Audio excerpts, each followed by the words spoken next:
tous, bienvenue pour ce journal d'actualité du 6 septembre. Au sommaire de ce jour, une large page consacrée à l'actualité politique des villes de Nyon, Gland et Rolle. Et puis on s'en ira du côté de Trélay pour revivre l'inauguration de l'auberge de la Tour.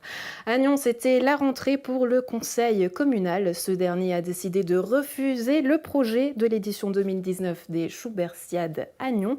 Pareil pour l'éclairage des fêtes en fin d'année. À l'inverse, coup d'accélérateur pour le projet de complexe multisport à Collovray. Celui-ci s'est vu octroyer un crédit de 873 000 francs pour l'organisation de mandats externes en parallèle. Explication au micro de Florian Cavalieri. Lundi soir, dans une ambiance électrique, le conseil communal a refusé le projet municipal consistant à organiser les Schubertiades d'Espace 2 en 2019 à Nyon, au grand regret du syndic. C'est une immense déception et je pense que c'est une grosse erreur, c'est dommage, c'est un magnifique projet, un projet très favorable pour Nyon, pour l'image de Nyon, pour la cohésion sociale de Nyon, pour la population, pour les acteurs culturels de la ville. Et c'est vraiment très regrettable que le conseil ait refusé. Le syndic nous explique qu'avec une situation difficile au niveau des finances, ça serait quand même bien de pouvoir offrir un concert à la population, des concerts. Et nous, on n'est pas d'accord avec ça. Je pense que le plus beau cadeau qu'on peut faire aux citoyennes et citoyens, c'est d'éviter d'arriver à une hausse d'impôts finalement qui touchera tout le monde. Il faut aussi dire que les Schubertiades sont un peu proposées à la dernière minute. Là, ce soir, il y avait beaucoup de choses qui étaient proposées un peu à la dernière minute et puis il fallait vite que le conseil décide. Et je pense que dans l'urgence, on décide rien de bon. Et qu'avec un peu de recul, peut-être que la municipalité aurait pu présenter un projet plus construit en nous montrant des garanties de financement. Et là, la droite, sans problème, aurait accepté ces Schubertiades. On peut prendre les Schubertiades dans deux sens différents. On peut se dire que c'est juste un événement comme ça et des dépenses pour les Nyonnais, mais on peut aussi se dire que c'est une dépense qui va rapporter quelque chose pour la ville. Si on se met dans cette perspective-là, c'est un événement qui est exceptionnel, c'est un événement qui est vraiment rassembleur, c'est un événement qui plaît beaucoup aux habitants des villes où ça s'organise. Et donc, je pense tant pour les commerçants, pour les associations locales, pour toute une série d'acteurs, ces Schubertiades auraient été utiles. Exit aussi le projet de remplacement de l'éclairage des fêtes. Jugé brouillon et mal ficelé, ce concept est renvoyé à la municipalité et certainement remis au calendrier grec. Nous avons déjà du matériel pour les décorations hivernales, il fonctionne. On peut tout à fait imaginer le remplacer petit à petit, mais c'est à nouveau une grosse dépense qui était initialement prévue à plus de 700 000 francs, avec plus de 100 000 francs de crédit d'exploitation.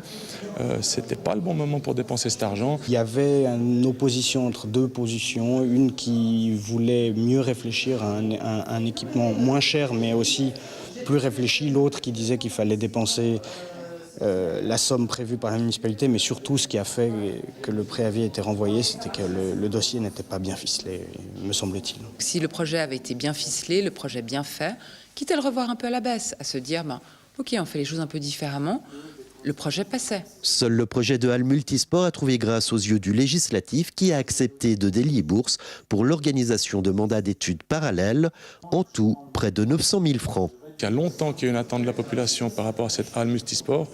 Malheureusement, c'est vrai que assumer ça tout seul au niveau de la commune de Nyon, ça va être compliqué. Je crois qu'il y a des demandes qui ont été faites ce soir pour que la région participe à ce projet. Donc on verra ce que ça va donner dans le futur, mais je pense que c'est une chose qu'on a promis depuis longtemps à la population. Alors c'est bien que cela avance. Parce que ça peut pas être une infrastructure régionale. Et ce que j'ai essayé d'expliquer ce soir au Conseil, c'est une manière de réfléchir différemment ces projets. Et plutôt que d'essayer d'aller chercher toute chose faite des subventions régionales, c'est de partir de manière différente, de consulter ses voisins et de construire un projet avec les autres et pour les autres, de manière à ce que le financement solidaire corresponde à un véritable projet régional. Entre interruption de séance, mouvement d'humeur et mots aigre-doux, le préavis municipal demandant une hausse d'impôt apparaît déjà en filigrane des travaux du Conseil, et ce, avant même d'avoir été examiné en commission. Clivant, ce préavis va dicter le ton de la politique communale nyonnaise de longs mois encore. À noter également que le législatif a aussi passé l'accord d'un crédit d'1 750 000 francs concernant des travaux d'aménagement routier et paysager au chemin des Couchants et des Saules. Toujours à Nyon, une hausse d'impôt de 4 points est annoncée, des économies à faire impérativement pour contrer la hausse de la facture sociale cantonale et l'entrée en vigueur de la RIE 3 du côté du parti de droite. Ils ont d'ailleurs annoncé que cette hausse d'impôt, ils n'étaient pas pour si d'importantes coupes budgétaires se faisaient. Les explications au micro de Florian Cavalieri. Il y a pas mal de temps que le groupe UDC tire un signal d'alarme sur les dépenses que je catalogue comme gadget finalement. On parle de la place du château, de Square Pertan. Finalement, c'est des grosses dépenses des petites dépenses, mais qui au final amènent des dépenses supplémentaires au budget de fonctionnement, des montants supplémentaires.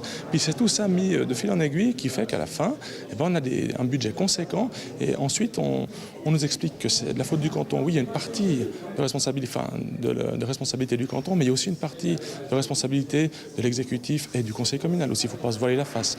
Donc au final, on en arrive à devoir augmenter les impôts. Pour nous, c'est une très mauvaise solution. On doit maintenant prioriser les dépenses et je pense qu'il faut serrer la ceinture dans tous les sens. On n'a pas cessé durant tout ce conseil, sans hésiter, sans faire de partage quoi que ce soit, de demander à ce qu'on revoie la baisse. Pour nous, c'est clair, des coupes auraient dû être faits depuis longtemps. Les fameux projets mis au frigo, nous, on les a fait ce soir. On a montré qu'on pouvait aussi commencer à couper. On n'est pas contre quelqu'un, de loin pas, mais c'est une responsabilité vis-à-vis de notre électorat. Des gens nous ont fait confiance, nous ont élus, et puis en tant que PLR, je pense qu'on doit savoir être pragmatique, réaliste, et puis on dépense ce qu'on a. On ne va pas commencer à aller au-delà de ce qu'on peut. Il n'y a aucun règlement de compte vis-à-vis de qui que ce soit. C'est simplement, soyons responsables. En tant que législatif, on a le droit de vote, on l'exerce simplement au plus près de notre conscience. Ça annonce une période qui en fait est très compliquée, où on doit savoir d'un côté prendre les mesures nécessaires. Si on demande 4 points d'impôt à la population, on est obligé, du côté de la municipalité, également de faire un effort et de réduire la voilure dans certains domaines où on peut le faire. Mais, comme le dit la municipalité, on le fait de manière temporaire. Ça, c'est une vision à long terme, une vision intelligente. L'autre vision, c'est de dire on va tailler partout en faisant des lignes, en coupant dans les lignes budgétaires de manière un peu aveugle, juste pour avoir une situation financière vraiment bonne à la limite. Je ne pense pas que ce soit une solution très intelligente. C'est inéluctable. Je crois que la municipalité en a fait la démonstration entre l'augmentation des charges, la diminution des recettes. Et on sait depuis plusieurs années, la COFIN le dit, qu'il faudra augmenter les impôts. À Nyon, les impôts en ce moment sont parmi les plus bas du canton et on va devoir faire cet effort. Et on ne fait pas de gaieté de cœur parce que d'augmenter les impôts, c'est drôle pour personne. Nous sommes tous, y compris chez les Verts, des contribuables. Petit séisme du côté de Rolle. Les 7 membres UDC du conseil communal de Rolle ont claqué la porte du parti cantonal. Pour en parler avec nous, Arthur Petit, bonjour. Bonjour. Pourquoi cette décision ? Écoutez, comme on l'a déjà exposé dans la presse, c'est une décision qui nous paraissait logique au vu de certaines discussions qu'on a eues à l'interne, notamment en rapport par rapport aux thématiques développées par l'UDC en ce moment. Je dirais même plutôt au manque de thématiques qui touchent directement la population, surtout à Rolle. Donc on se retrouvait un petit peu, je dirais, mal pris, c'est-à-dire avec des convictions personnelles qui n'étaient plus les mêmes que le parti cantonal. Donc du coup, la décision est tombée de quitter le parti. Vous parlez d'un manque de thématiques proposées par le canton, mais c'est aussi votre rôle en tant que politique de présenter des solutions et de mettre en avant ces projets. Alors, totalement. Maintenant, la problématique qu'on a, c'est que au niveau d'une section de ville, surtout d'une ville de 6 000 et quelques habitants, quand on propose des thématiques qui ne sont pas directement en lien avec ce qu'on fait plus haut, je dirais au niveau national, au niveau cantonal, on a un problème de cohérence. Donc, c'est vrai que la population nous a souvent reproché en disant « mais vous dites ça, mais plus haut, ils disent pas la même chose ». Donc, c'est là où on s'est retrouvé en porte-à-faux. Au moment de préparer la législature et ce qu'il y avait à venir, vous étiez là pourtant. Alors oui, on était là, j'ai été partie prenante au niveau du programme justement de l'UDC Rolle. Je dirais que le programme de l'UDC Rolle a été très simple à faire parce que c'est vrai qu'au niveau communal, finalement, on n'a pas de thématique claire, je dirais, à défendre, si ce n'est effectivement des thématiques de droite sur l'économie et des choses, sur la sécurité. À partir de là, on ne va pas vraiment plus loin parce que c'est vrai que l'input qui vient d'au-dessus, des fois est totalement à l'inverse. Mais encore une fois, là, c'est le rôle du politique que de discuter et de les mettre en avant et d'être une force. propositions. Totalement. On a tenté, on a discuté avec certaines personnes. On l'a pas fait de manière claire et précise en demandant effectivement des différentes entrevues aux instances dirigeantes du parti. On en a parlé avec certains qui font partie de la commission, de la direction exécutive du parti. Moi, j'en ai parlé personnellement. J'ai effectivement expliqué mon mal-être sur certains sujets. On m'a simplement dit qu'effectivement, dans un parti, on peut pas être d'accord avec tout. J'en conviens, mais effectivement, quand on n'est plus d'accord avec tout, ça commence à poser problème. Quand on n'est plus d'accord avec tout, on claque la porte. C'est pas une question de claquer la porte, c'est une question qu'à un moment donné, on est, en tout cas au niveau de rôle, on est tous des hommes de conviction, des personnes de conviction. Donc quand ces convictions ne sont plus respectées, on se doit de pouvoir se regarder dans la glace et donc on fait en sorte que ça redevienne correct à notre sens. Des rendez-vous, il y en a eu. Il y a même eu un séminaire organisé en avril dernier sur les thématiques urbaines. Vous n'étiez pas présent, aucun membre du parti n'était présent. Pourquoi ? Alors, très simplement, parce que là, je vais prendre sur moi-même. C'est vrai que c'est moi qui ai souvent pris part à ces séminaires. C'est une période, malheureusement, moi, personnellement, j'étais en vacances. On a tous, effectivement, je dirais chacun des professions qui nous prennent du temps. J'ai participé, les 4 dernières années, à quasiment tous les séminaires que l'UDC-Evo participait. J'estime que ces séminaires, finalement, on parle, mais il n'y a pas grand-chose qui en ressort. Donc selon vous, c'est justifié qu'aucun membre du parti UDC Rolois ne soit présent ? Non, c'est pas justifié. Maintenant, ça peut malheureusement arriver. Maintenant, de là en faire une excuse potentielle en disant ce séminaire, on devait être présent. En avril, on n'avait pas du tout l'intention, effectivement, de quitter le parti de la sorte. C'est quelque chose qui est monté par la suite, suite à différentes, déclarations dans la presse, suite à différentes prises de position. Donc, c'est vraiment quelque chose qui est monté par la suite. Est-ce qu'il y a aussi des explications personnelles qui expliqueraient ce départ ? Je peux penser, aujourd'hui, est-ce que c'est difficile pour vous de porter ce rôle UDC au quotidien ? Alors, c'est clair que quand vous choisissez le côté UDC, je dirais qu'on a quand même plus de difficultés par rapport à la population. C'est vrai que... Alors moi, quand j'ai commencé, c'est vrai que j'ai des personnes que je connais depuis une vingtaine d'années qui m'ont taxé de nazis, fascistes et j'en passe. Alors ça fait partie effectivement, des aléas de l'UDC parce que c'est un parti qui a une façon de s'exprimer qui est très dure, qui dit les choses.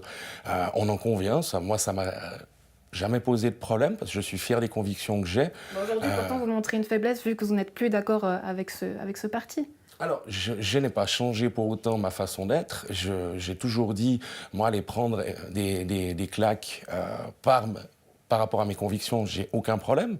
Mais quand je dois aller prendre des claques et que je suis plus en accord avec ces convictions-là, là, ça me pose problème.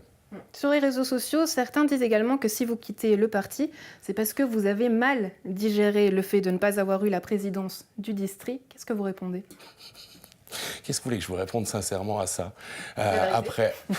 Après 4 ans de vie publique au niveau de l'UDC, après une campagne aux États, une campagne au national, j'ai participé à la campagne à la municipalité. On a remonté une section avec l'ancienne présidente de l'UDC, Roland, près d'une année et demie.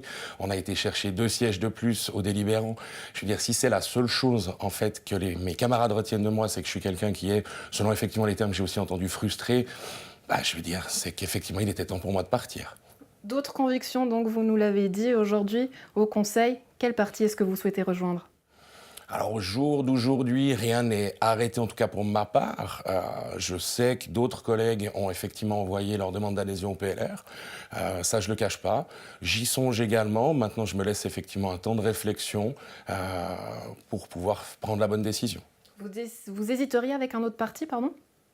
Non, parce que je reste quelqu'un de droite. À droite, vous avez l'UDC, vous avez le PLR. Je me verrais mal rejoindre le centre ni la gauche. Arthur Petit, merci pour ces précisions et puis bonne suite à vous. Merci beaucoup. C'est la rentrée également pour le conseil communal de Gland, la rentrée avec une nouvelle présidente en la personne de Véronique Vilaine. Pour cette rentrée, les thématiques ont été proposées concernant le règlement communal de son cimetière. Les chiens, même tenus en laisse, n'y ont toujours pas accès. Alors un peu de trac au début, et puis une fois qu'on rentre dans le vif du sujet, finalement tout se passe bien. J'avoue que j'avais passé pas mal de temps à la préparer aussi. Je ne suis pas arrivée tout à fait les mains vides, surtout quand on a un règlement, des amendements, des articles. Heureusement, j'ai pas eu de contre-amendement, c'est déjà pas mal. J'ai craint un petit peu quand on a parlé de nos animaux, qui se fassent tout comme ça. Finalement, le reste était assez tranquille, assez peu de débats, donc c'était un conseil assez facile. On a un conseil très calme en fait. Alors il y a des débats sur quelques points, mais ça reste relativement faible. C'est des conseils où ça débat assez peu. Donc, On a peu besoin d'intervenir, pas besoin de remettre les gens à l'ordre parce que ça dérape. C'est un conseil tranquille, le conseil de Gland. Et puis pour revenir sur l'actualité de ce conseil, la grosse actualité, c'était le cimetière. Faut-il accepter les animaux de compagnie ou pas en ces lieux? Alors c'est drôle parce que c'est une ligne dans un règlement de 4 pages qui a fait débat pendant 25 minutes. Personnellement, moi je suis d'avis qu'on peut accepter des animaux et puis que c'est du réconfort pour beaucoup de personnes âgées de venir encore avec leurs chiens. Je ne crois pas qu'on viendra avec des chèvres, des chevals, des poules et des lapins. C'est émotionnel des deux côtés, donc finalement ça s'est joué à très peu de voix. Bon, donc les animaux resteront interdits dans notre cimetière. Après 2 ans de travaux et plus de 5 millions de francs investis, l'auberge de Telley rouvre ses portes. Samedi dernier, c'était l'inauguration. Rodolphe Henner y était.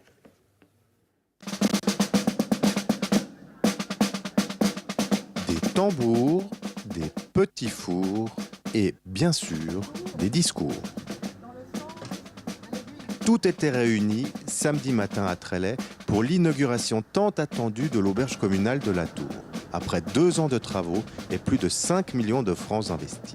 C'était quand même un montant pas facile à faire accepter au conseil. Néanmoins, on a pu trouver un projet et un montage financier qui s'autofinançait. Et puis 5,8 millions, c'est le plus gros projet de tous les temps de la commune de Telley. Et c'est bien plus qu'une simple auberge villageoise qui vient de rouvrir. Dans le concept général, on trouve la partie auberge avec 3 salles, 3 ambiances différentes. Et ensuite 5 chambres d'hôtel au premier étage. Et dans la même réalisation, nous avons pu créer 3 appartements qui sont tous les 3 loués déjà aujourd'hui. Pas de quoi faire la fine bouche donc. À Telley, comme dans de nombreux bourgs, les dernières années ont été particulièrement difficiles du point de vue de l'animation villageoise. Alors en ce jour de fête, on apprécie de constater ce nouvel élan qui voit la vie commerçante se renforcer quelques mois après l'ouverture d'une boucherie dans ce même village. Oui, très dynamique, on s'en réjouit. Alors c'est vrai qu'on était content de voir ouvrir l'auberge droit derrière en fait la boucherie de la Tour. Après c'est sûr qu'on s'en inquiète aussi de maintenir une vie villageoise dynamique, de pouvoir quand même réussir à animer le village parce que c'est vrai que chez nous les animations ont tendance un petit peu à disparaître et on se réjouit vraiment.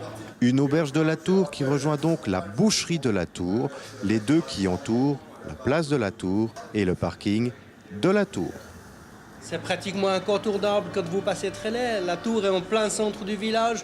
C'était un nom tout trouvé quelque part. Alors on a réfectionné le parking de la Tour. On a eu ensuite, la boucherie de la Tour. Et de toute évidence, l'auberge de la Tour est arrivée à point nommé quelque part.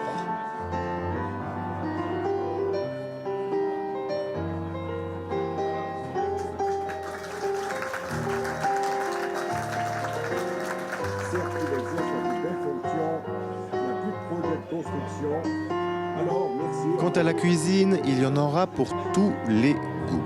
De la bonne table intimiste à la partie populaire du bistrot. Et on a voulu quand même quelque chose de convivial, quelque chose ouvert aux citoyennes et citoyens trélésiens. J'espère qu'ils s'y retrouveront. C'est vrai que pour la partie cuisine, on se réjouit aussi. Ils viennent de commencer, il y a à peine un mois que c'est ouvert. Je crois qu'il faut les laisser encore prendre leur marque. Vraiment à la portée de tous, avec un menu du jour.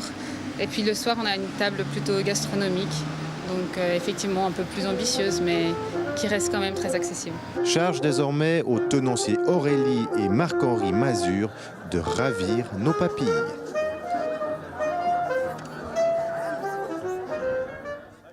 Et pour terminer, l'info en bref avec Rodolphe Henner.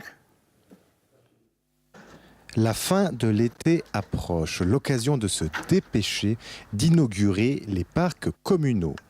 À Communy, tout d'abord, ce samedi dès 10h du matin, où l'on inaugurera le parc Marguerite. Un parc entièrement dédié à la jeunesse avec de nombreux jeux en bois. Autre parc à Nyon cette fois-ci, juste derrière la gare, puisque le parc de la Morache sera lui aussi inauguré ce vendredi en fin de journée. Dès 16h, la population pourra ainsi découvrir les aménagements de ce parc ainsi que ses sculptures. Enfin, tout ce week-end à Gland, place aux enfants avec la 2e édition du Ludico Festival. Plus d'informations sur ludicofestival.fr. C'est tout pour aujourd'hui. Merci d'avoir été avec nous. Vous le savez, n'hésitez pas à nous faire part de vos propositions de sujets à l'adresse suivante, rédaction@nrtv.ch. La suite du programme, c'est avec Nasrat Latif, un débat organisé sur la RUE 3. Les syndics de Gland et Rolle seront ses invités. À la semaine prochaine.